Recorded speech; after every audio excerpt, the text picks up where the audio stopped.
Okay એક બાજુ ખેડૂતોને ખાતરની તંગી જોવા મળી રહી છે। આપ જોઈ રહ્યા છો આજે સવારે જે દિયોદર ખાતે જે ખાતરની તંગી માટે ખેડૂતોની લાઈનો લાગી હતી, ખેડૂતો પડાપડી કરી રહ્યા હતા। એ જ સમયે આજે સાંજે એટલે કે અહીંયા જે રેલવેનો જે બંધ ફાટક છે ત્યાંના પુલ નીચે જે યુરિયા ખાતર છે તેની 2 નંબર થતું હતું, કાળાબજારી થતી હતી। અને જ્યારે મીડિયાના જે પત્રકારો પહોંચ્યા અને પછી આ ગાડી છે તેને કૃષિ કેન્દ્ર પર લાવી દેવામાં આવી છે। આપ જોઈ રહ્યા છો આ દ્રશ્યો છે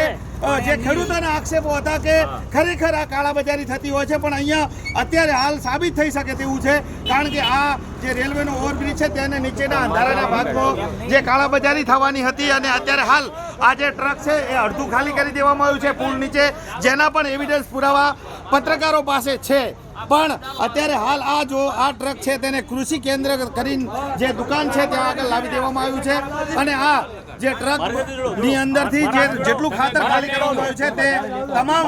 જે ખેડૂતોને જે મળવાનું હતું એ ખાતર અત્યારે હાલ જે બારોબાર ભરાઈ રહ્યું હતું તેના દ્રશ્યો અમે અત્યારે હાલ અમારા કેમેરામાં કેદ થયા છે અને તેના અમારી પાસે પુરાવા છે, એવિડન્સ પુરાવા છે કે જે રેલવેનો ઓવરબ્રિજ હતો, આ જે રેલવેનો પુલનો છેડો છે ત્યાં આગળ લોકોના ટોળે ટોળા ઉમટ્યા છે। આપ જોઈ રહ્યા છો આ દ્રશ્યો જે ખેડૂતોને જ આપવાનું છે, પણ આ ખાતર છે ખેડૂતોને જ આપવાનું હતું, પણ ખેડૂતોને આપવાના માટેનું જે ખાતર હતું એ પોતપોતાના જે મળતિયાઓ છે એમને આપવામાં આવી રહ્યું હતું। જે આજે સવારે બપોરે રેલવે સ્ટેશનથી જે પુલનો છેડો છે ત્યાં સુધીનો જે માર્ગ છે ત્યાં જે કૃષિ કેન્દ્ર પર ખાતર વેચાઈ રહ્યું હતું તેના કારણે અત્યારે હાલ જે ટ્રાફિકની જે સમસ્યા છે એ ઘણી